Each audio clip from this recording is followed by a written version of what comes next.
So now let's talk about what drives that narcissist absolutely crazy. Well, the first thing is definitely boundaries.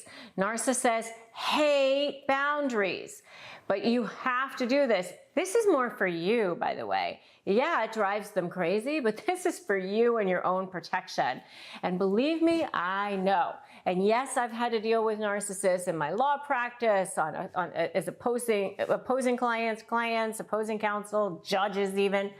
But it wasn't until I had to deal with a couple of narcissists in my own life that I started to put the pieces together on how to negotiate with them in a way that actually gets you movement. I put together my skills as a negotiator with my knowledge of narcissism and was able to figure out how to actually move that lever. And so I do know what drives them crazy, and boundaries is definitely one of them. But you've got to create those boundaries. If you want to have any sanity, any shred of your sanity left at all, boundaries is the first way and the only way. So what I mean by that is, go no contact to the extent that you can. Don't allow them into your world, into your life, to the best of your ability. I've had to do this myself. One of the people that I had to deal with was an extended family member. So those of you who are out there saying, but what if I have a family member? I've had to do it. It's not easy. Believe me, it's painful. It is painful. And especially for those of us who are empaths. And narcissists often have a relationship with empaths, and so it is hard. You don't want to hurt the person's feelings. You don't want to appear like you're being mean. You want to feel like you're a nice person. I get all of those things, but they don't have boundaries. So you have to create them. They feel entitled to everything about you. I have often said in these videos, like, you have to respect their boundaries. They don't have to respect yours. That's how that goes. But you have to have steel boundaries, like iron, cement, whatever the hardest substance you can think of is. That's what you have to do when it comes to boundaries, and that will drive them crazy. The second thing is kind of related to boundaries, but it's even a little bit more of a step, and that is rejection. They do not like rejection. They especially don't like when their supply source is rejecting them. If you want to know more about what supply is, check out my video on narcissistic supply. And if you want to know more about what happens when a narcissist is rejected or you go no contact, check out my video on what happens when you reject or go no contact with a narcissist. That's something they definitely do not like, and it will drive them absolutely crazy. The next thing that drives them crazy is being wrong, or calling them out on their behavior at all, or showing them like why they're wrong, especially if you have proof, like here's the email, here's the text where you said this, or somebody else said this. That's when they get super defensive. They really hate that. It drives them crazy. They will start to, deny, deflect, decide that it's somebody else, it's some other thing. They'll devalue you. They'll go into all of their defense modes in order to prove that they're not wrong, but they can't stand it. And so that's something that definitely drives them crazy. The next thing that drives them crazy is failure or losing. Like if they don't get what they wanted to achieve, like maybe they're even just playing a game, they're total sore losers, but even just failing at something, not achieving something that they wanted to achieve, image is a huge thing for them. It means more to them than almost anything. There is a hierarchy of narcissistic supply for narcissists. Some supply means more to them than others. I mean, they need all the supply they can get, but they'll let go of certain supply if they think it's going to threaten a different source of supply. And that, by the way, is the key to creating leverage. And what I talk about in my SLAY program. So SLAY stands for super strong strategy, create invincible leverage, anticipate what the narcissist is going to do and being 2 steps ahead of them, and focusing on you, your case, your position, and your self-care and all of that. So that's what SLAY actually stands for. But, figuring out what that supply hierarchy is going to be key for you in creating that incredible leverage. And if any of this is sounding familiar to you, give me a yes in the comments right now. So what else drives a narcissist crazy? Exposing them, humiliation, people seeing them for who they are. They definitely do not want that.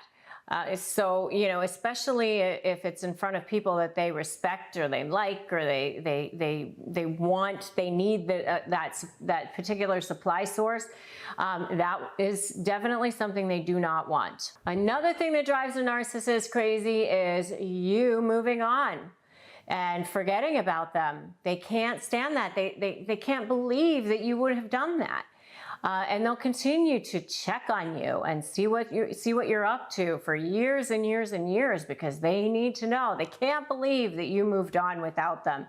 But that's the one thing you definitely do need to do is get them out of your life as soon as possible. And that's what I'm here to help you do. So, go no contact. Get them out of your life, forget about them, and figure out a way to move on, and that'll drive them more crazy than probably anything else in the world. Did you know that they're now saying that it's up to 15% of the population are narcissistic? And if each one of those people emotionally abuses just 3 people in their lifetimes, that ends up to being 158 million Americans, or 3.4 billion people on the planet. That's nearly half of everybody. And that's probably a low number, right? So they're driving the rest of us crazy. So what actually drives narcissists crazy? And by the way, if you haven't subscribed to this channel and you want to do that now, I suggest you do that. Subscribe, hit that notification bell. I do upload brand new videos every single day. And by the way, if you want a freebie, 15 free key phrases to disarm narcissists, something that I've personally drafted to help my own clients be able to respond to those crazy text messages, those crazy emails. You want to be able to craft something to be able to communicate with narcissists in a powerful way. Go to disarmthenarc.com, disarmthenarc.com. It's totally free. Grab that for you. Okay, 4 issues that drive narcissists crazy. Number 1 is being ignored. They hate being ignored more than anything. Okay. So, and by the way, I'm working my way up to number 1. And the number 1 thing, when I get to it, is going to be your best leverage when you are negotiating with them. So you want to stay and watch till the number 1 thing that drives a narcissist crazy. So the first thing I'm going to tell you is being ignored. They hate being ignored, of course, because, they thrive on attention. That's their supply, that's their food, that's their oxygen, right? They need that constant validation from others. When they're being ignored, it feels like a personal attack on them. And so they can get angry, they can become withdrawn. By the way, they'll ignore you, right? They do this ghosting, this hot and cold thing. They do this to try to control you. They do this early on, right after the love bombing. But if you do this back to them, then they start flooding you. They start going crazy. They start showing up. They start, absolutely going bananas on you, right? They may even start showing up wherever you are, right? So they really, really hate being ignored, for sure. The next thing that they really, really hate is being criticized. Even if you're not criticizing them at all, like you just say, oh, are those new shorts or something like that. I mean, it's not even like a criticism.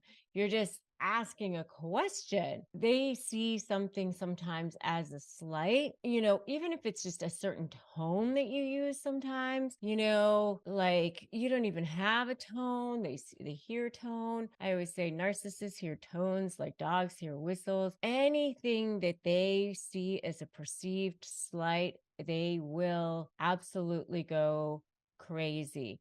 So they have to be seen as perfect. They have to be seen, especially to certain people, as perfect. And if they feel like they're being criticized in any way, then they will go crazy, right? So they become defensive, they become aggressive, and they don't want to be attacked in any way. All right. So that's number 2. The third thing is being rejected. Don't want to be rejected. Now, nobody wants to be rejected. That doesn't feel good to anybody. I mean, it feels horrible to be rejected, especially by people that you love or people that you think highly of or people that you want to be accepted by. That feels terrible to all of us, right? But for narcissists, it's horrible. I mean, for narcissists, they always see things in black or white. It's always you're all good or you're all bad. And they never can see the good things if they're only in the bad state, right? And so if you are against them, if you're not for them, then you become public enemy number 1, and they have to take you down. They have to seek revenge. They have to make you look bad before you can make them look bad, because they're afraid that you have information about them. They're afraid that you might expose them. They become obsessed with all of that, right? And it's a huge trigger for them. And so, you have to stay away from all of that. And so I'm going to have you put in the comments right now, stay away, stay away. Just put stay away in the comments right now, stay away. All right. So I'm making my way to the 4th and last thing that really drives a narcissist crazy.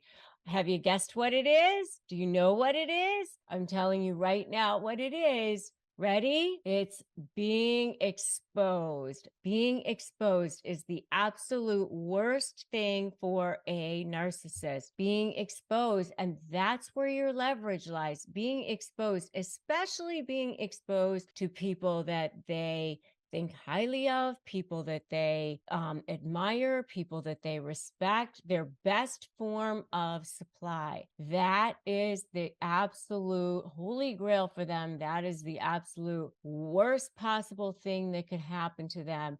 And so if you potentially expose them, that will drive them absolutely crazy. And so threatening to expose them is where your leverage lies, and that's where your strategy lies. And that's all wrapped up in my SLAY methodology, which stands for strategy, leverage, anticipating, and focusing on you, which is SLAY the narcissist. 4 issues that drive narcissists crazy. 4 issues that drive narcissists crazy. You want to know what they are? I'm going to tell you right now. And at the end, I'm going to give you one that really drives them crazy, because I teach you how to negotiate with narcissists powerfully. I have been everywhere with narcissists, up, down, all around. I've seen them punch walls. I've seen them do all kinds of crazy things.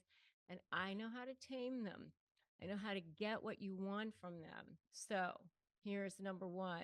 Number 1 is criticism. Criticism. They cannot handle criticism in any way, shape, or form. Even if you're not even criticizing them, even if you're just like referring to something, you're just stating like a fact.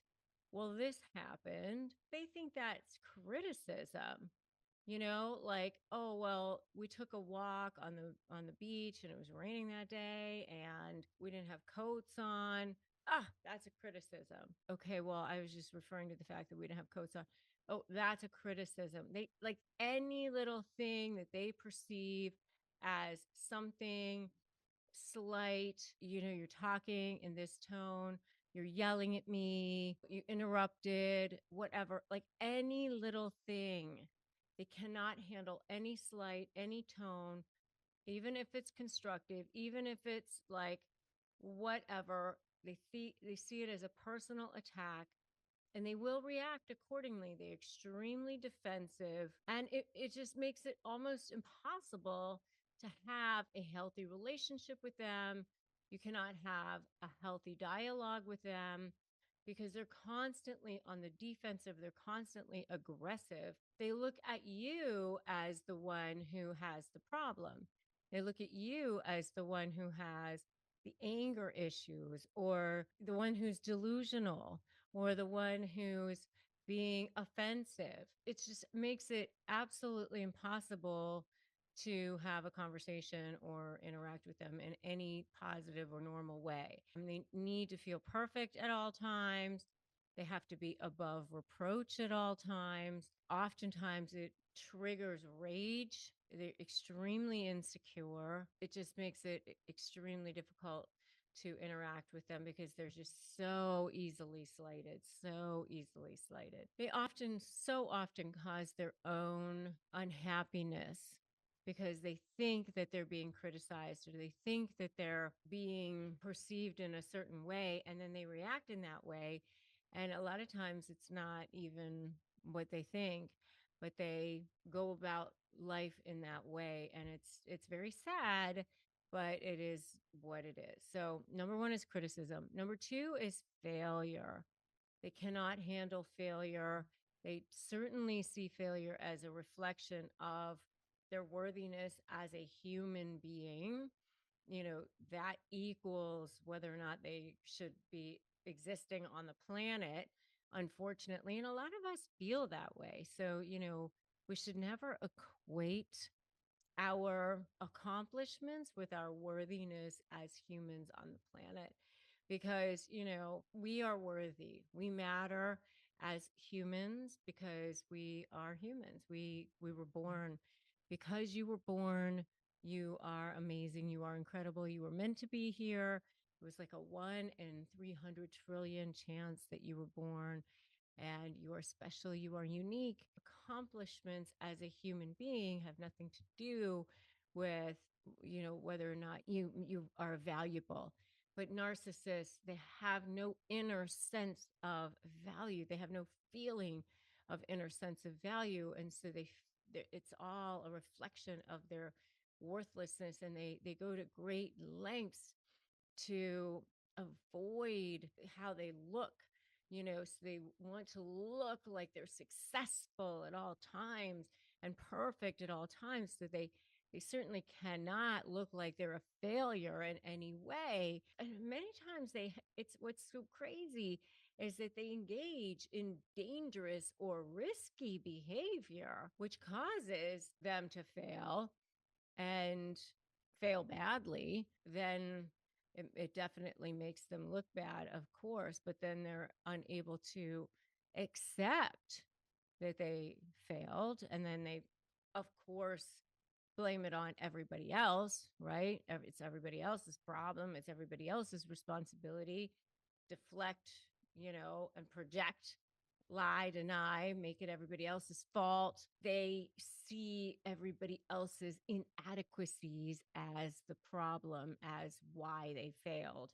And it causes them to lash out at others and oftentimes engage in self destructive behaviors, unfortunately. So, failure is number 2. If you guys have seen any of this so far, give me a totally in the comments. Just put totally in the comments if you've seen any of this so far. The next one that they cannot handle is rejection or being ignored in any way, shape, or form, which is the crazy thing because, of course, they do this all the time. They reject, they ignore, they ghost you, they engage in this sort of behavior in order to control, but they certainly can't handle when it happens to them. And, they expect immediate responses. They expect immediate behavior, where they get paid attention to, but then they certainly don't want you to ignore them. They have to be the center of attention. They become sullen, they become angry, they become difficult, they become punishing and demanding and needy and all of these things. They need this constant attention in order to validate themselves, in order to feel good about themselves. If they don't get that attention that they feel, that they demand, that they require, that they deserve, then they can, it causes them a great deal of anxiety. It causes them a great deal of distress. And it can also be something that can cause that narcissistic rage to come flying out because that narcissistic injury can become triggered. And so, who knows? Depending on the type of narcissist that you're dealing with, it can cause that rage to come flying out in a number of different ways. So they can go crazy, and start stalking and who knows, threats, that sort of thing, if they're not getting the attention that they feel that they deserve. So that's the next one, which leads us to number four. Number four, the last one, which I told you is the king of all kings or queen of all queens. The one thing that drives them absolutely crazy, which of course is how you're going to end up building your leverage when it comes to negotiating with narcissists, because it is the issue that drives them the most crazy. And that is potentially exposing them to people that they respect, their highest level of supply, the people that they don't want to look bad in front of. So who is that? When you are going to build your strategy, which, is the S in my SLAY methodology, strategy, leverage, anticipate, and focusing on you, then you need to think about what is that highest level of supply source for them? What is that diamond level supply? Who do they not want to be exposed to? Because that is the one thing that they're going to protect and defend at any cost.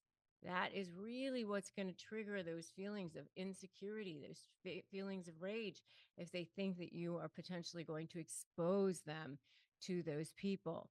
So, who is that for that narcissist in your life? It could be, if you're going to court, it could be the judge, it could be the attorneys in the system, it could be the mediator, but, it could be coworkers, it could be people, employees, it could be people that they work for, it could be neighbors, it could be friends, it could be, their new form of supply, a new girlfriend, a new boyfriend, it could be anybody like that. So, think about that being exposed. That's number one. And, narcissists are weird that way.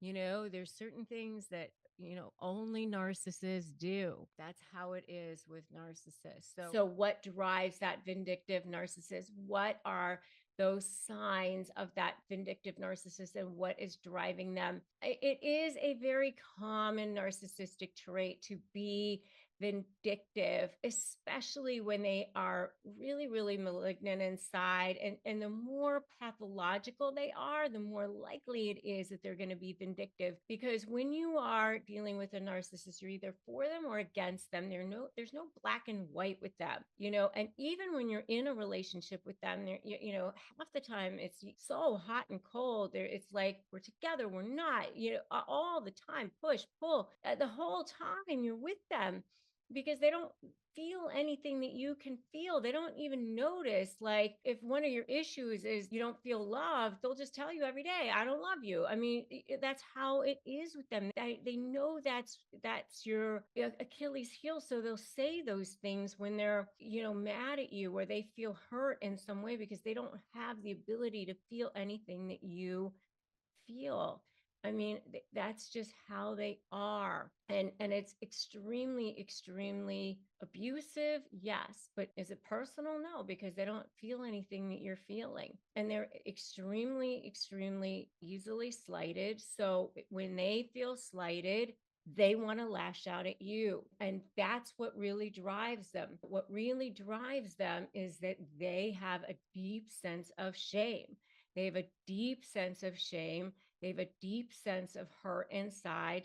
They were traumatized as children. And so, as children, something within their brain was injured. When they were children, they were exposed to a lot of trauma. When, as adults, at any time in our lives, we are exposed to trauma or fight or flight, lots of chemicals get dumped into our brains. It's cortisol, it's epinephrine, it's adrenaline. All of those things get dumped into our brains. And when that happens on a regular basis, damage can happen to the brain. Permanent damage can happen to the brain. And so when narcissists are presented with stimuli that they perceive to be a threat to their survival, regardless of whether we see it as a threat to their survival, they see it as a threat to their survival, then they fight back. It triggers that narcissistic injury. And so therefore, that limbic system part of their brain goes springing into action. That emotional center of the brain comes front and center and takes over. And then they're not thinking rationally. They're not thinking in a normal, reasonable, regular person way. It's that emotional center of their brain that takes over. And they're not thinking in a gray way. Let's just say it's a black and white way. So very easily offended. And it's that narcissistic rage that causes that vindictiveness. That's why they hold grudges. That's why they harbor resentment. And they can harbor that resentment and hold that grudge for years. And they feel it. They still feel that emotion. We as human beings, that emotional part of our brain, that is imprinted on us for long periods of time, forever sometimes. That's why, they say, you don't remember what teachers taught you, but you remember how they made you feel, because how we feel is so much a part of who we are. With narcissists, they hold those grudges, they harbor that resentment, and they want to hurt you. They want to go after you. And so they're frustrated, they're angry, they don't know how to process their emotions. They lash out even if you didn't do anything. Even if they're the ones that hurt you and all you did was respond, even if all you did was like go, oh my God, they want somebody to blame. They want somebody to hold accountable. They want somebody to project onto, even if everything that happened was their own fault.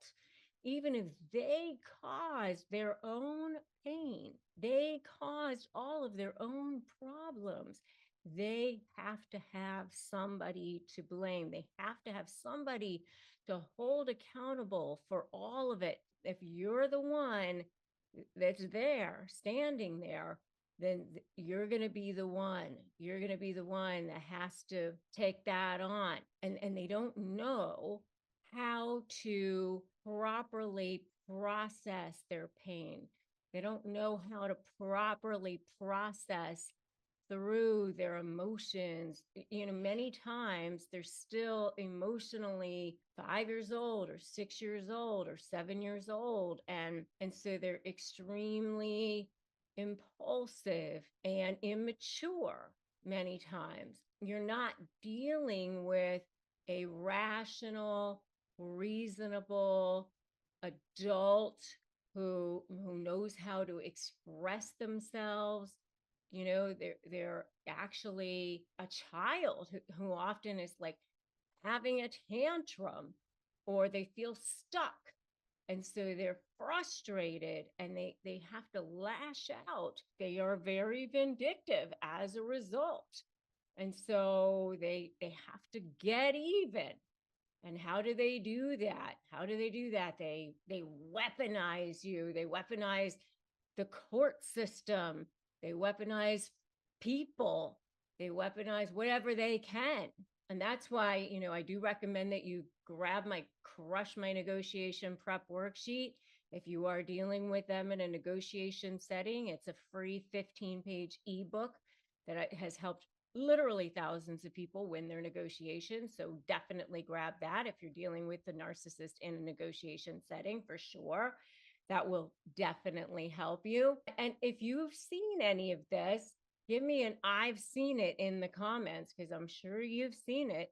If you're dealing with them in this discard phase, This is where you start to see the birth of that smear campaign. They start lining up their flying monkeys, those third parties. That's where they start triangulating and getting everybody on board. They have to have their army of people. If it's a divorce situation, they have to file first. They have to go after you, file false motions, pleadings, especially if you're dealing with a malignant narcissist. They'll lie about everything. I mean, they'll even say that you're a child molester if you're not. They don't even care if they burn their own business to the ground just to take you down. I mean, that's the kinds of things that they'll do because they're extremely, extremely vindictive. You know, they're belittling. They use their children as weapons in the process, you know, because they have to win. You know, even if you say, take it all, I don't care, they still won't leave you alone because it's the manipulation, it's the control, it's that what I call coal level supply. It's the diamond level supply and the coal level supply. That's why you need my SLAY methodology in order to negotiate, in order to actually get what you want. And you need the help and support of people around you, which is why you want to join my Narcissist Negotiators Facebook group as well, and get the help and support that you need through therapy as well. So I've been there. You're dealing with a toxic personality, maybe one, maybe more. There's what they say is 1 in 10 people are narcissists. Who knows? I mean, it could be more than that, but that's what they say. And so the bottom line is there's not one single one of us who is immune. Every single person, every one of you listening to me today, all of us have had to deal with this toxic personality type. And it is never any fun. They don't make it any fun. They're not enjoyable to be around. And one of the ways that you can definitely know that you're in a relationship with one of these people is when you're with them, you don't feel good. You know, when you're with people who have great energy, who, you know, just shine from the inside out, they make everybody around them feel better when they're around them. You know, one of the books that I read a long time ago, and I highly recommend it, is called The 4 Agreements. And I love that book because it's 4 agreements that you make with yourself. I'll put a link to it below if you want to grab a copy of it for yourself. But basically, one of the agreements is never to take anything personally. And the reason why you don't take anything personally is because the way people treat other people is always a direct reflection of the way they feel about themselves, good or bad. So if somebody's treating you well, it's probably because they feel good about themselves inside. And I'm not talking about the love bombing, by the way. That's not real treating you well. I'm talking about actually treating you well. People, you know, where you actually feel good after you've been around them. And you know, you can tell, like the little hairs on the back of your head are going up, or the gut feeling inside your stomach, you know, that pit in your stomach. You can tell that if you are in relationship with a person who's just not making you feel good, who's kind of making you sick, who at night you're worrying about it, or during the day you're worrying about it, and you're walking the dog, you're worrying about it, and you're thinking about it, and you're ruminating on this. I know I'm a ruminator, and so, you know, for me, that's what I end up doing. So what can you do to get rid of this toxicity in your life? Well, the first thing that you can do is start pivoting your thoughts. Start going, okay, I feel this thought coming in and I'm thinking about it, and now I see that it's there, so let me clear that and let me think about something else. And I recently just heard about an exercise that I think it was Oprah had said she'd gone to India or something, and she had been talking to or met with this guru over there, and he did this like meditation exercise with her. And what he had her do was visualize things and then put them out of their mind. So it was like this, something like this. Close your eyes. Now, think about the moon. Take a picture of the moon, put it in your mind. Hold it there for a few seconds. Now, let it go. Now, think about a oak tree. It's a big, huge oak tree. It's in the middle of a forest. Okay, do you have that picture in your mind? Now, let it go. Now, think about a red triangle. Think about that in your mind. All right? Picture it there, hold it there. Now, let it go. Every single thought is the same. The only difference is that you create habits of thinking. So you're not in the habit of thinking of red triangles all day long. But if you're thinking of them over and over again, you would start to build that habit. Because what you're doing is you're creating neuronal patterns in your brain. Your brain wants to be efficient. Your brain is like, oh, okay, we're thinking about that all the time. So let me create a pattern of neurons that as soon as they get this to think about, this is what we think about. So what happens is you get this stimulus and your brain's processing, where are we going, where are we going? Oh, that's what we're thinking about. Okay, there's where we're going. So, you know, you've developed these neuronal patterns over the years that have caused you to sometimes go into this mode of negative thinking. So sometimes it could be that somebody looked at you funny, they said something wrong, they did something to you, and then off you go into your neuronal patterns of negative thinking. And, you know, it really is something that you just have to learn how to destroy the old neuronal patterns and create them with, replace them by creating new ones. And so what happens is when you get that stimulus and you start to think about that negative person and what's going on with that negative person, what's going on, you know, what they say, what are they doing, are they talking to their flying monkeys, a smear campaign, blah, blah, blah. Then you have to go, okay, I see what's going on here. I'm not going to be thinking about this person right now. They're not in front of me right now. I'm going to think about something else. So that you can start to pivot your brain and create new neuronal patterns. Because your brain cannot be in two places at once. You cannot be thinking about the negative and be inviting in the positive at the same time. And, you know, your thoughts are little beams of energy. They are energy, and whatever energy you put out there, you're going to get back. Because like attracts like. It's a basic law of physics. And so if you're out there thinking about things that you don't want, you're going to get more of that. So you need to start thinking about things that you do want. And the way I have done it is, you know, when my brain is on downtime, and that's where I'm going to go off into like the forest of the black roses, the black place, then I bring myself back out of there by putting on something that will refocus my thoughts into something else, whether it's an audiobook or whatever it is. I start thinking about something else. And also having something else to pivot your attention to. Some project that's really interesting to you, or something that's fun, or something that brings you up. Talking to someone that makes you feel good.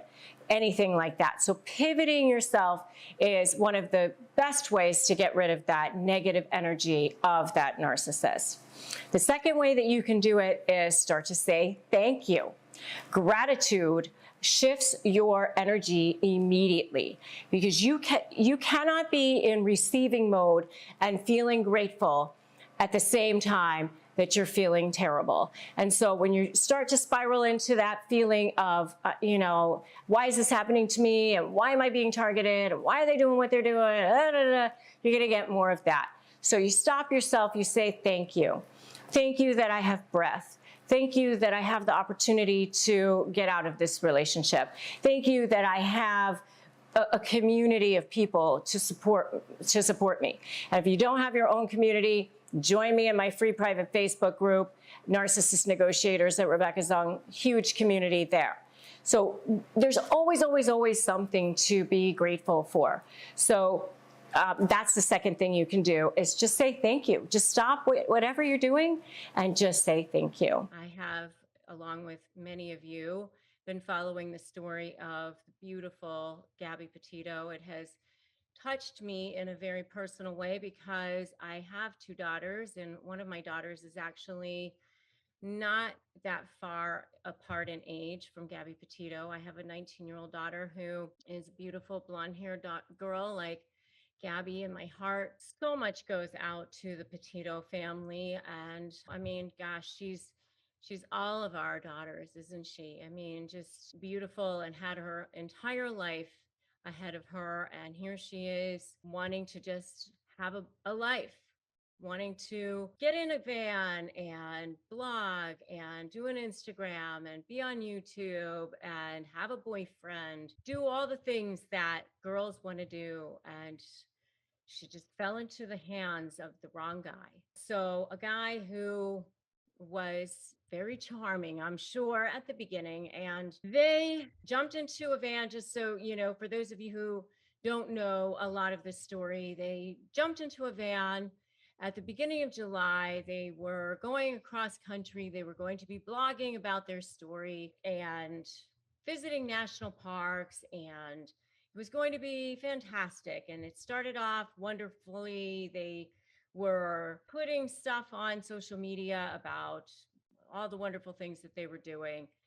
And turns out not so great. Couple sees them fighting, sees him slapping her. They end up calling 911. The cops stop them in August. There's this body cam footage of how they were fighting. She's crying. I did actually a breakdown on that of how I think that he was actually a malignant narcissist. And I actually pointed out why I think he's a malignant narcissist in that video and the signs that I saw. And I'm actually going to be doing another whole video on, I think, all the things that the cops actually missed on that. But, I believe that he was a malignant narcissist. And malignant narcissists, by the way, have an overlay of being a sociopath. They're much more dangerous. These are the guys, or women too, who have a tendency to be the stalkers, the ones that can turn violent, the ones that have threats of violence. And I have seen them in my practice. When I was practicing family law on a full-time basis, I would see these people, and this guy had those tendencies. So, how I think that potentially this led to her murder was on August 27th. There was an explosive fight that happened at a Tex-Mex restaurant. It was at a place called the Mary Piglets Restaurant, a Mexican cafe in Jackson Hole, Wyoming. A woman and her boyfriend were on vacation from New Orleans. They happened to be next to them at the restaurant, a woman named Nina Angelo and her boyfriend, Matt England. They were right next to them and they saw them fighting at a restaurant on August 27th at 1 p.m. A massive, huge, explosive fight where Brian Laundrie, was fighting with the hostess and fighting with the manager and with the waitress. And Gabby was crying and she abruptly leaves. And she's standing outside on the sidewalk and crying. And Brian goes in and out several times, at least 4 times, and appears to be fighting with the manager, the hostess, and the waitress, aggressively arguing with them, and appears to be fighting with them about money or the bill or something like that, and back and forth. And at some point, then, after he leaves the last time, Gabby, who's very upset and crying, goes back in and apologizes for his behavior. And it's after that time, approximately 4 hours later, after this argument, that Brian is seen driving the van by himself. And it's after this that there's this other blogger that you see talking about how this white van, their van, is seen at the campsite not far from where her body ends up being found. and the van is there, and it's parked, and the back door is open, but somebody is inside, and you see the back door just mysteriously close as somebody drives past. And it's that same day, August 27th, that Gabby's mother receives this mysterious text message that says something about Stan. Can you help Stan? I keep getting his voicemails and missed calls, which refers to her grandfather.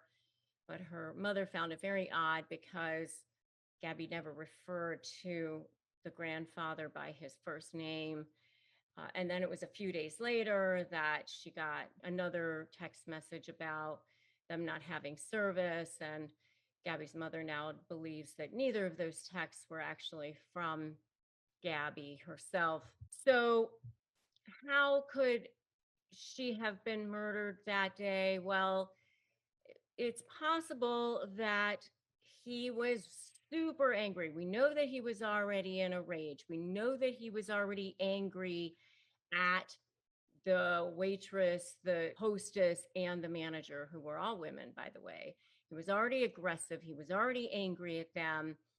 He was felt disrespected in some way at that restaurant. And the reason why he kept going back in is because he was in this power struggle with these women at the restaurant. And you know how it is with narcissists. They're in this power struggle. They need to feel respected. They need to feel adulated. They need to have this feeling of superiority. And with narcissists, it's always winners and losers. It's always you're either for them or against them. And they need to have that respect, and especially in a public setting. So they have to have that appearance of being the winner, of course. And so here it is in this public setting where all the people, all the patrons are seeing him, and apparently he's in this power struggle, and he's got this shame, right? And narcissists carry this deep sense of shame that they're constantly trying to cover up. And when that narcissistic injury, that shame gets triggered, that's when that narcissistic rage comes flying out, and especially for malignant narcissists. So it gets directed at who's ever around them. And we know that Gabby was already upset. Who knows if the two of them were already fighting about something separate, why she was hysterically crying. I don't know if they were already upset about something else, or if she was upset about something at the restaurant, but she was already hysterically crying, at least according to this couple. And we know that they were already having a hard time because they were fighting, just weeks before. And so the fact that she then went inside and apologized on his behalf to the restaurant people and then went back out, to him would have been absolutely the worst thing that she could have done. Now, I'm sure from her perspective, she didn't do it to disrespect him. I'm sure from her perspective, it was just she felt terrible for them. The fact that he may have been horrible to them, she probably just felt bad for them. She's probably a very empathetic person. She probably just wanted to smooth it over. But from his perspective, you're either for me or against me. And if you're for them, you're against me. And he may have thought, how dare you? And to him, that may have been, you need to be punished for that. And that may have been the absolute straw. And so when they got back into that van for him, that may have been something that she may have had that may have been the thing that caused the final straw. And who knows, she may have even said at that point, I don't want to be with you anymore. I'm done with this relationship. And that may have been a straw too. Who knows? And why didn't she reach out for help? It could have been that because the cops weren't of any help to her just a couple weeks before, that she didn't feel that they were going to be of any help. He sat there and charmed them. So she felt, well, he's probably just going to charm them again. I mean, the one cop said, oh, maybe you're the victim of domestic violence. And he sat there and smiled. I talked about that in my other video. So from her perspective, she's probably thinking, well, there's no reason for me to reach out to them because they're of no help, right? From his perspective, he's got this very fragile ego. It was already triggered. He was already upset. He was already in a rage. She goes back in, she apologizes on his behalf. Boom. That was probably not a good thing for her to do.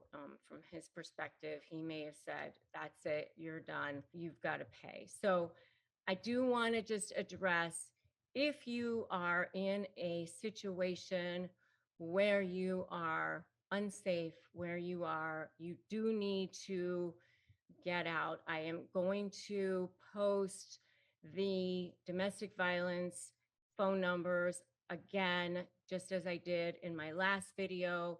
You do need to get out.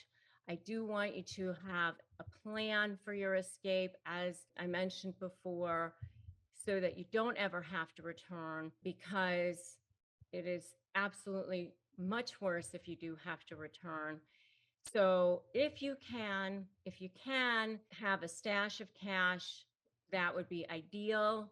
It would be ideal if you have at least enough to last you a couple of months. A stash of cash that is your own, in your own name, in a bank account that no one else has access to, that would be perfect. If you have a place to go that is safe, that is ideal. If you don't have a place to go that you can stay, that is safe, try to get yourself to a shelter. Usually there are shelters in your area. Try to get yourself to one. If you have children, have a plan for your children. Figure out what you're going to do with them. And if you can have a credit card in your own name, that would be ideal. And if you were going to hire a lawyer, now would be a good time to do that. If you decide that that is something that you want to do, have the lawyer hired ahead of time, and then make a plan with your lawyer as far as if you are planning to file for divorce, where and when you want to serve this person with divorce papers or not. And if you're planning to serve this person with a restraining order or something like that, figure out all of the logistics ahead of time with that as well. So those are my thoughts on creating a safe plan. If you are in this situation, please, please, please have a plan before you decide to get to safety, but then please get to safety. I think that it's really, really kind of scary to deal with them, because that's what they want, right? They want you to be afraid, but they're actually more afraid of you than you are of them.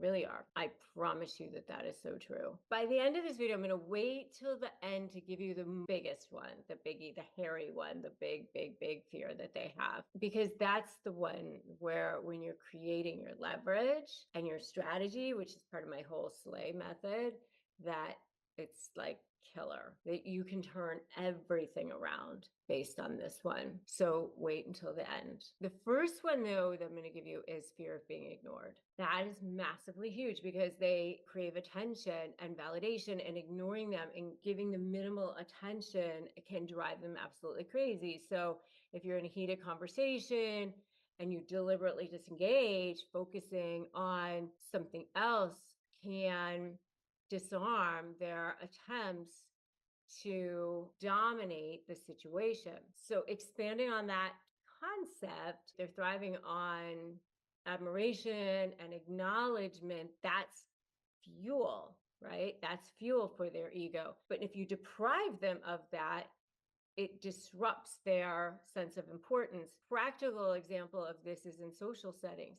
If a narcissist tries to dominate the conversation, you can redirect their attention to someone else in the group, start a side conversation, ask someone else a question, effectively sidelining the narcissist. In a more personal context, if a narcissist attempts to provoke you with inflammatory comments or behaviors, responding with indifference can be really, really powerful. So, for example, if they make a provocative statement, you might respond with a neutral, non-committal, like, I see, and then change the topic. That refusal to engage with their provocations can deflate their attempts to control interactions. So if you guys have ever tried this tactic, I would love to know in the comments. Say, I've tried this in the comments. Let me know, and let me know how it's worked for you. Engaging with our community totally helps each other and helps each other feel less alone as well. So just let us know. And if you are getting ready to negotiate with a narcissist, get my free Crush My Negotiation Prep Playbook at winmynegotiation.com, winmynegotiation.com. So the next is fear of rejection. So, I mean, sometimes they'll even reject you before you can reject them, which is kind of like crazy, but they will do that. So they can't stand the idea of being rejected or abandoned. It threatens their sense of superiority. In negotiations, hinting that you have another better offer can put them on edge. You can say, I'm considering better options right now, or several options. Convince me why this is the best choice. And this makes them feel like the pressure of rejection or potential rejection. Rejection challenges their self-perceived superiority and worth. And to further illustrate this, imagine a scenario where a narcissist is trying to sell you something. If it's an idea, maybe it's a product, or even their own abilities. And by expressing that you have multiple offers or something, like you're leveraging this, you want to make sure that you're giving them that sense that you are making them feel like that sense of superiority. So the fear of failure. They need to feel superior, as we talked about, right? And they want to feel successful at all times, at least the perception of feeling successful at all times. And if it seems like they are not looking like they're successful, it really can shake their confidence. And especially during a negotiation, if you're pointing out flaws in their proposal and suggesting better alternatives, it can really challenge their perceived infallibility. Narcissists often present themselves as expert in fields, and they claim like they have the best solutions. And if you critically evaluate their proposals and point out weaknesses, you introduce doubt about their capabilities. So for instance, if they present a business strategy, you might say, I've noticed some potential issues with this plan. Have you considered these risks? And it focuses them to confront the possibility of failure, but also undermines their asserted expertise. In a more personal scenario, if a narcissist boasts about their lifestyle or choices, gently questioning the sustainability or logic behind these choices can be effective. So if they brag about an extravagant purchase, you might say, oh, that's interesting. How are you going to manage these long-term costs? If you question the pitfalls, they have to bring out the narrative of their success. Okay, so who can guess what the last one is? Who can guess? Because this is where that strategy and leverage is going to come into play. It's fear of being exposed, because this is that diamond level supply, that top thing, that thing that they do not want. That's the big hairy thing. They're terrified their true self is going to be revealed. So they build this massive facade to hide their insecurities, to hide their weaknesses. So if you subtly call out inconsistencies, if you say in a negotiation, I remember that you mentioned a different figure last time. Could you clarify? It puts a spotlight on them and it disrupts their false image. And so if you dive deeper into this, you say, hey, I've got a summary of your lies. I've got a summary of inconsistencies. I've got highlights of where I can actually maybe depose somebody that I can speak to at your work, or maybe your new girlfriend or a boss or somebody like that. This actually can break the veneer of this public persona that they're trying to maintain. They will definitely be very much threatened by that. They've got this carefully constructed image that they're very much trying to protect. This is how you can construct your leverage, by threatening a source of supply that's more important for them to keep than the supply that they get from manipulating you, what I call coal supply. And if you can do that, then that's how you win. That's how you can put that pressure on. That's how you can apply pressure so that they feel called to want to resolve things with you. We are diving in. Now, let's be clear here. Our goal isn't to engage toxic behavior or stoop to their level. Instead, we're going to explore strategies on how to protect your peace, assert your boundaries, and take control of the situation. That's our goal. It's not to put you in danger. That's not the goal.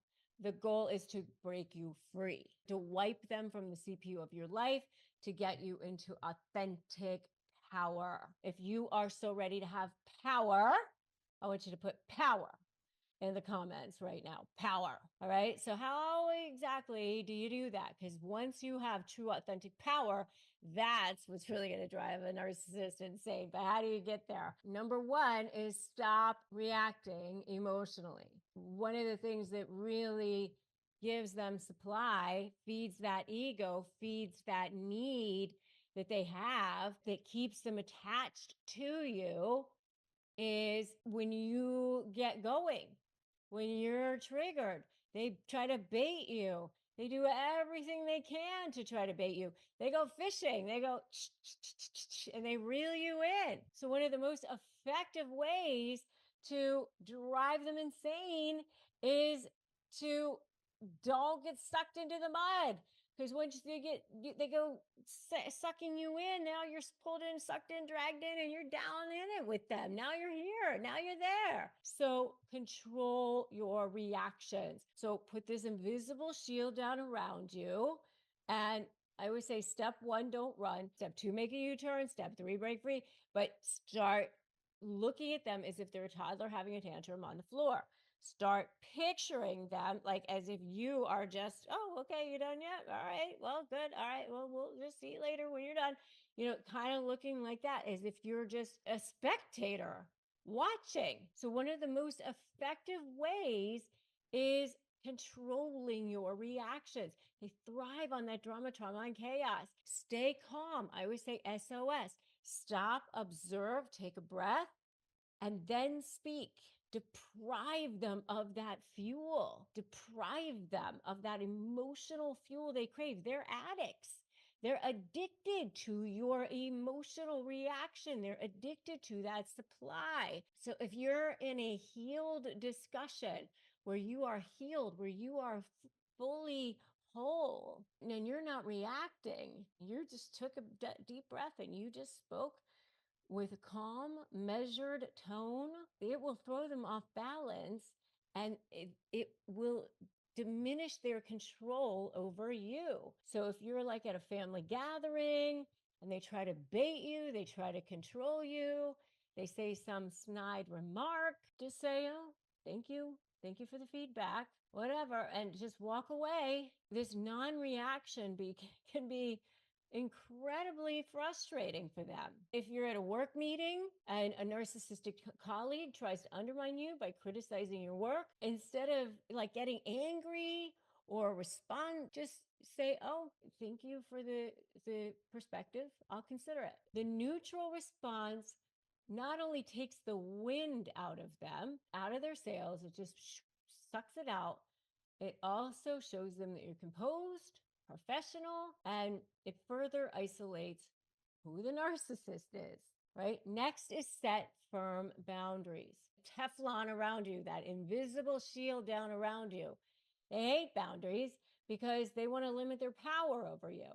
Clearly define what boundaries and behaviors you will and will not tolerate. You don't get your goals, you get your standards. You have to be the one to enforce these boundaries without exception. Setting boundaries is crucial for your mental and emotional well-being. Stop moving the goalposts yourself. So let's say a narcissist keeps calling you at odd hours. You can firmly state, I only take calls between X time and X time. After, a certain time, I'm not responding, and then don't respond. Soon they'll realize they can't manipulate the time.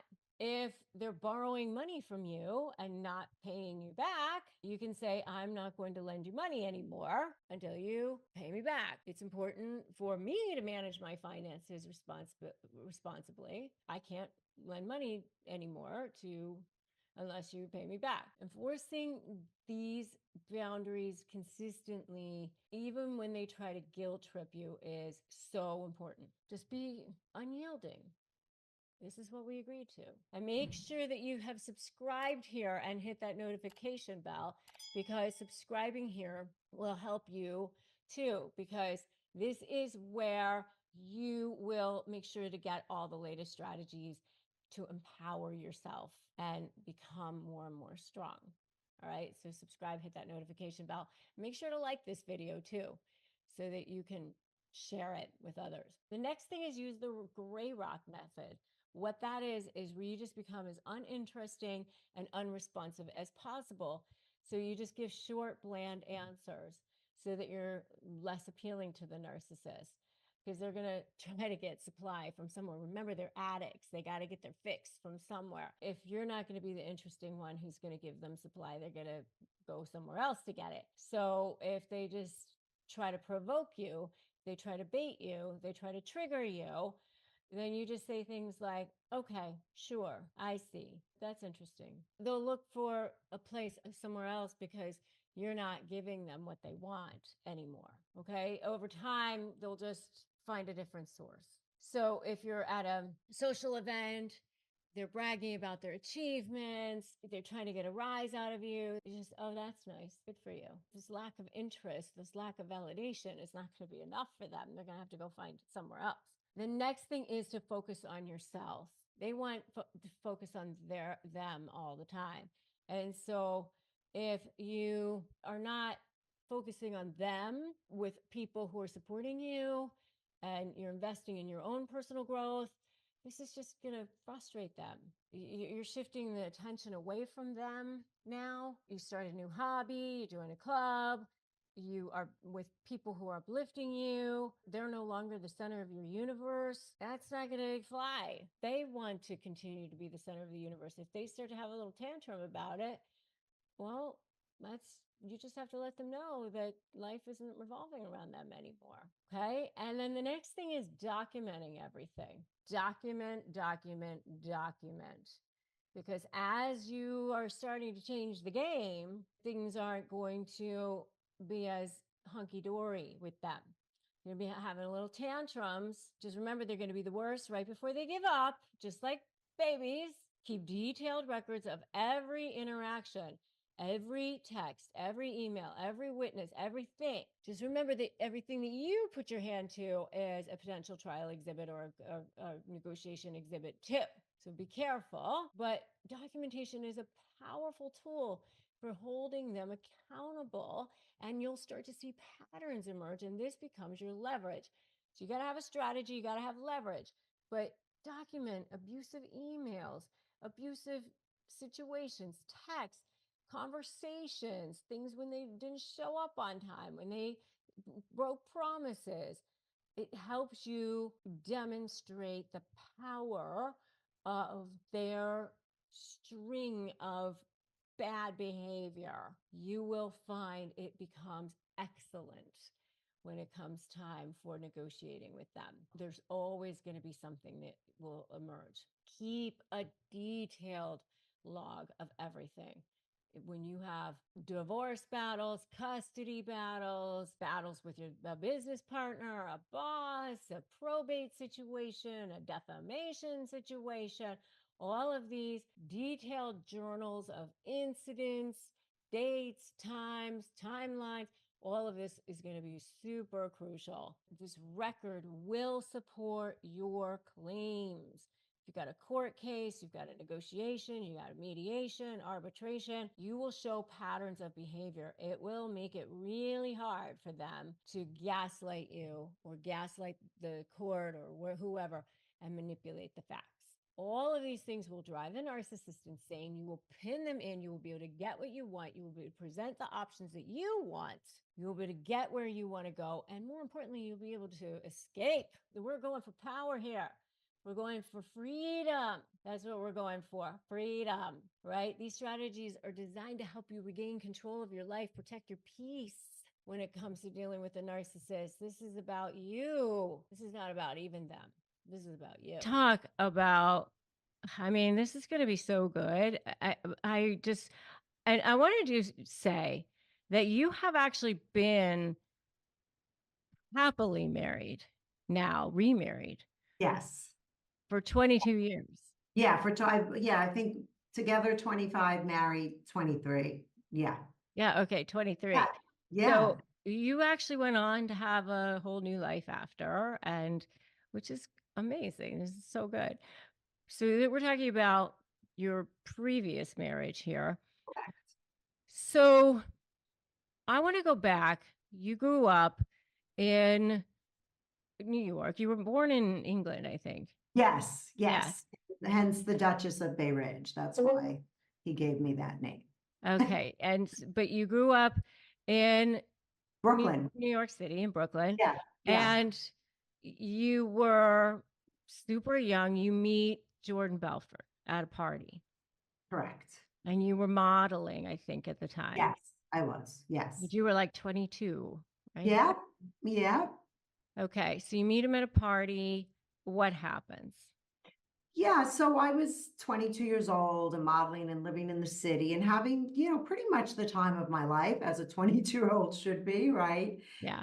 And I had a boyfriend at the time. And as the movie depicts, I walked into this big, beautiful White House on the beach to Jordan's party.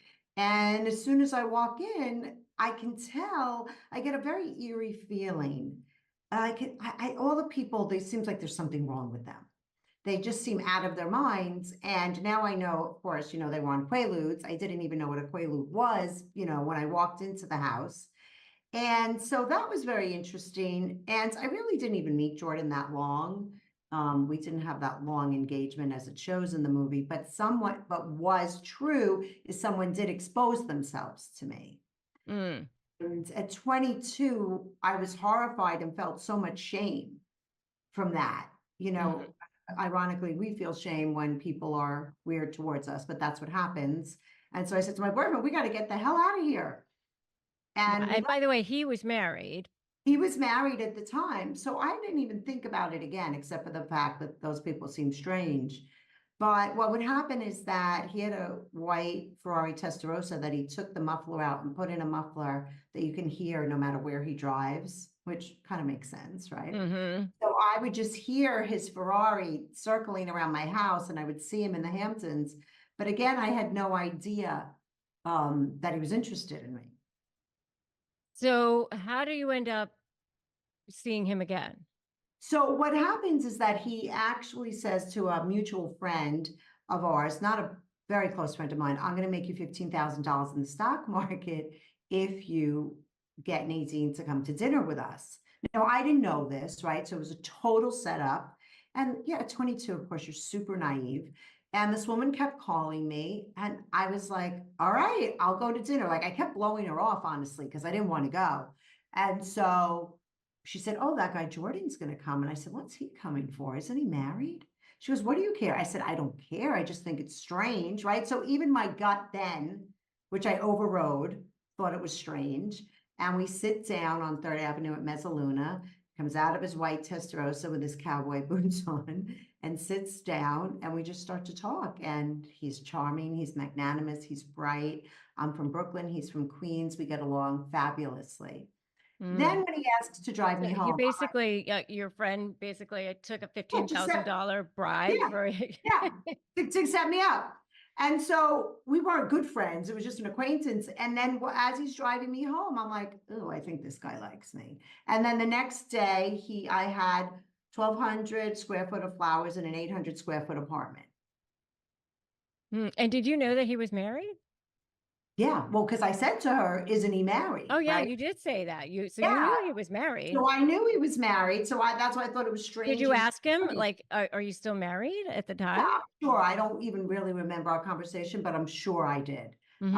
He sent me those flowers. And then I actually went to Chicago to model, and I really didn't see him much after that. And then I bumped into him again at a gym in New York City called the Vertical Club, which was like the hot club there, fitness club. And we saw each other there, and he said to me, I'm separated, I have an apartment in the city, let's go out. Was that true? Was he actually separated? He did have an apartment in the city. I don't think she knew they were separated. Okay. Yeah. Right? Yeah. Yeah. Yeah. Okay. So did you go out with him then? You We did. did. We went out, and then that was it. Fast and furious, madly in love. You know, probably said we loved each other 2 weeks later. I can't remember exactly, but yes, we did. And I think we were engaged 6 months later and married 6 months after that. Mm. Yeah. And so I remember, in watching other interviews with you, Yeah. you talked about how he pressured you. It was like even the yeah. dating was this high pressure sales tactic Yes. stuff. So talk about that a little bit. Yeah, so we started to date, and I'm over the moon in love with him, and all of a sudden the domination and the threats start to come. And if you won't marry me, I'm not going to date you. And I was like, I don't want to get married. I'm 23 years old. My parents got divorced. I had it in my mind I wanted to wait till 30 for whatever reason. He's like, nope. So plows through that boundary. Then if you're not going to have kids right away, I'm not going to marry you. So there was always this threat and domination, and always moving the goalpost. So even moving the goalposts already there. Yeah, right. And I just was, and it was so shocking to me as a young girl. And I think we even got into a fight with it after we got engaged, and he like ripped the telephone out of the wall. And I just remember thinking, like, what is happening? But I was so swept up in the feelings of love that I just thought, oh, he just must love me. Yeah, like I remember hearing you say, "Oh, well, he just must love me so much." Right. Right. Little did I know that he was, coercively controlling me to have complete control over me and wrap me up before I Yeah. really discovered who he was. Like already it was this intermittent reinforcement. Already, right from the beginning, because Bulgari watch would show up at my house, and then the next day I'd be threatened. Right. Mhm. So, and that's the intermittent abuse, or intermittent reinforcement. It's the behaviors were so extreme. Mhm. Yeah. So let's talk about that intermittent reinforcement a little bit, because it's the dopamine that's just going crazy in your brain. This dopamine, which is a very addictive, right? Very addictive. Yes, that's the addictive pathway. Yes, in your brain. And what happens with the intermittent abuse is, like I said, they're extremely generous, kind, and helpful, and then extremely dominating, controlling, and cruel. And so what happens is that also produces very extreme feelings in us. And that's actually what causes the bond and the trauma bond. I write in my book about the research with the animals, that animals that were given that intermittent reinforcement bonded to the trainer 230% more than animals with just straight kindness. Mm-hmm. Read Yeah. that research, I literally almost jumped out my window with joy. Yeah. Yeah. So, and Robert Sapolsky also did a study. Are you familiar with that? No, this was in Dutton's book, but I'm sure his research is true. Okay. So Robert Sapolsky did a study on monkeys and it was the dopamine study, Yeah. and he did it on with the studies on where they would hit a Oh, bell, yes. the Yes. bell. Yes. Yes. And it was if they hit it every single time and they got a reward every single time, then nothing would happen in their brain, right? Right. And he's a professor at Stanford University. Mhm. And if they got intermittent reinforcement, like they didn't know when they were going to get Right. um, a reward, Yes. then the dopamine levels in their brain rose to the level of cocaine. Yeah, I believe And that. so it's actually the anticipation. It's actually the anxiety, really, of like, will I get it? Yeah. That's what Well, causes. yeah, and that's an important piece of it because a lot of people talk about an abuse cycle. It's not a cycle. It's intermittent, and like you said, you never know when it's coming. Yeah. And that's what really also makes you hypervigilant and worried, as you said, right? Anxious. And then when it comes, you're like, Yes. yeah, Yeah, exactly. And yeah, and so when it comes, it's that dopamine rush. yeah, yeah, It's that rush.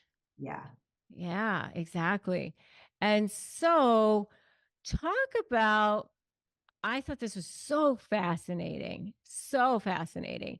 The qualities that you said that you have and that yeah, people have that were so perfectly aligned that yeah.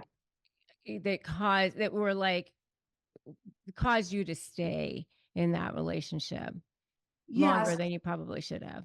Yeah, and so in 2019, I read Sandra Brown's book, Women Who Love Psychopaths, and it Mm, really changed my life forever mm, because she had been working with women that had experienced coercive control and intimate partner violence, and they were judges and therapists and lawyers and, really pretty high functioning women, let's just say that. And so they weren't matching the other women that had been researched in the shelters.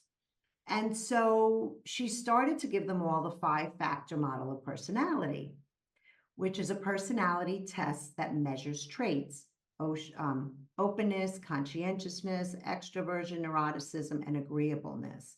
And what she discovered was that 70% of the women scored very high in agreeableness, which I score very high, and hence why I'm a therapist, which mm, means that you're loyal and tolerant and altruistic, and relationships are everything to me, right? That is my currency, basically. mm, I love relationships. And then the conscientious piece is a piece. I'm very organized and diligent. I know how to get things done. I'll see everything through. I believe I can do it. And so that's why one of the reasons why I wrote my big book, to kind of turn the tables. It's like, let's stop calling these women, let's stop saying they have learned helplessness. Let's stop victim blaming. Let's stop calling them codependent, and let's really use research to look at them. And so that just opened my eyes in a way, because when I divorced Jordan, everybody was like, you're an addict and you're codependent. And I thought to myself, it's more than that. But I didn't know. Oh my gosh, that is so fascinating. Yeah. So fascinating.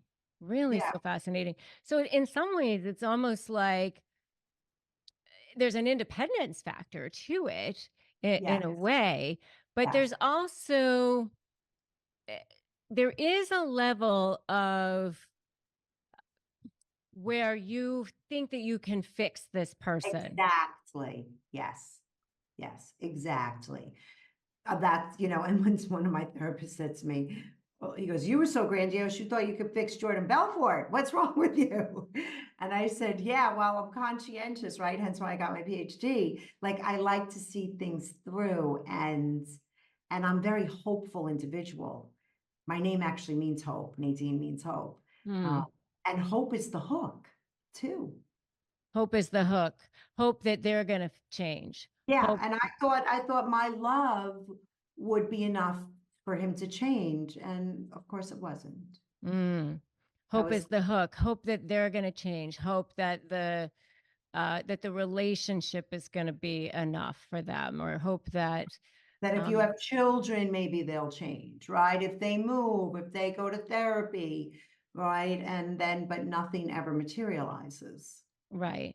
Their actions never. So it's their the words have to meet the actions, and it's three things. It's the words, um the actions, and their body language, right? It's all three things have to match up. That's right. And with narcissists, it's usually just the words that come out of their mouth. Yes.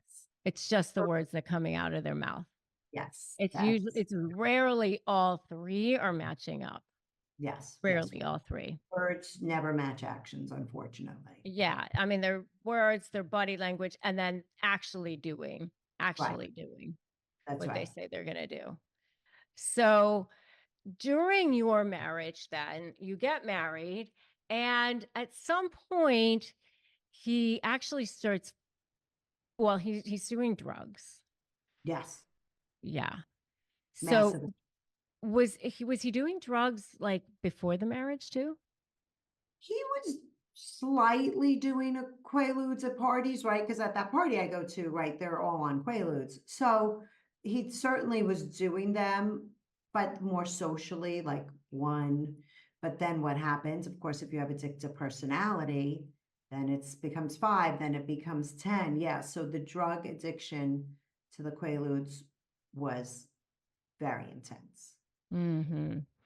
Yeah, and he was doing like coke and other things Yeah, the too. Coke came at the end. In the movie, they show Coke more because for sensory reasons, like it's kind of hard to get excited to see someone pop a Quaalude, Yeah. right? So, but the Coke was his demise at Mm-hmm. the end because Quaaludes make you very sleepy. So then you have to do so much Coke to wake you up. Mm-hmm. Uh, and did that contribute to the physical abuse? Yes, yes, yes. It's ironic. In the movie, he shows us always fighting about women. We never had a fight about a woman. Mm-hmm. We fought about drugs every week. Okay. Yeah. And at some point he kicks you down the stairs. Yeah. Yeah. What happened is that I said to him, I'm not going to sit here and watch you kill yourself. I mean, all these people that are feeding off of you don't care. Mm-hmm.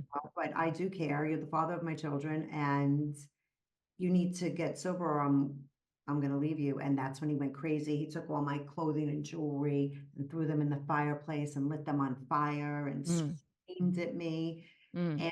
And I went in the closet and I prayed and I said, you know, God, give me the strength to do this. And then unfortunately he tried to take my daughter, you know, said I'm going to be taking our daughter to Florida on a private plane. And I was like, over my dead body. You know, you're whacked out on coke. But luckily I had a very smart mother. And she said to me, because I had left the house, and when I went back, she said, call the police and tell them you're going to go home to a domestic violence situation, Mm. because she knew. And so after he kicked me, I did call the police, hung up, and I stopped him from taking our daughter. And luckily they came and he got arrested. Mm. So it worked out. But you talk about how you feared leaving him. Oh, yeah. Because I mean, that was, you know, after he kicked me down the stairs and he was in rehab, I remember looking at him through the window and shaking. That's how much fear I had in him. So then he did come back home. He was sober, but my love for him was done, Mm-hmm. you know, clearly. And also, he didn't really have any remorse. And as we know, people like that don't have a lot of remorse or empathy. And that was really the knife in my heart, not having the remorse, Yeah. you Like, know. And did you ask him, like, you know, don't you feel anything for what you're doing to me, what you're doing to us? Did you ask him that? I'll never forget it, right? It was like 6 months after he had done it. We were having sushi. I can still picture myself there. I must have been 30 at the time. And I said, you know, it was really hard what I went through with you, the drugs, the abuse. He was like, wasn't that bad. And that was it. My heart went done. And so then I always tell this to my patients. I did get lucky. He got arrested. Mhm. And so his ankle bracelet that he had on his ankle was ironically my freedom Mm. because I knew he couldn't hurt me anymore. Yeah. Did you ever did he threaten like, oh, if you try to leave me, I'm gonna do these things to you. I'm Yeah. gonna. Oh, yeah. When we were married, and it's not funny, but it's 25 years later, so I'm talking about it easily. It didn't feel like this then. I just want to state that he told me the only way you'll leave this marriage is in a body bag, Mm. right? And And so, when he said that to you, how did you feel? oh God, well, a lot of times they use those very imagistic. We call them scorched earth statements. Mm-hmm. These large, right, grandiose scorched earth statements, and I felt terrified. And then after the physical violence, and that's why once that ankle bracelet was on, I was like, bye bye, no more. Mm-hmm. Mm-hmm. Shopify helps millions sell billions around the world through their digital courses, through their digital products at the touch of a button on their smartphones, on social media, however they want, including me at shop.rebeccazung.com. You can access your store from all over the world, just the touch of a button from your smartphones. Start accepting payments. Everything you need to sell online, manage orders, and develop relationships in one place and look fabulous doing it. Shopify is the commerce platform that is revolutionizing millions of businesses worldwide, including my own, at shop.rebeccazung.com. So right now, what you need to do is sign up for a $1 a month trial period at shopify.com/bestlife, all lowercase. Go to shopify.com/bestlife to take your retail business to the next level today. Shopify.com/bestlife.